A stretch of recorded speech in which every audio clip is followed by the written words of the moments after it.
in de kelt. Voor de Friesen klein, heet als helemaal bjasten op een koude sneeuw. De rijders worden sliepen, de noorden in het vet. Had een kruk op Noorden, maar wie kennen net. In de kelt, in de kelt. Voor de Friesen klein, heet als helemaal bjasten op een koude sneeuw. Op 12 sloppen ankels, staan een kromme bocht. Vier met zijn vingers, maar het is net om een nacht. We staan op scherp, het gaat weer om. Wij leven in een roos. Bij overgraden onder nul beginnen wij te zweten.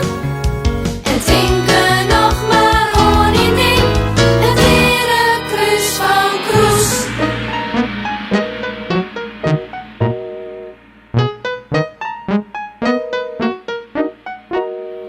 Als de kelt dan even droog zit, zit de boeien op de kop. We drinken hete boeiermelken, smieten alle remmen los. In de kelt, in de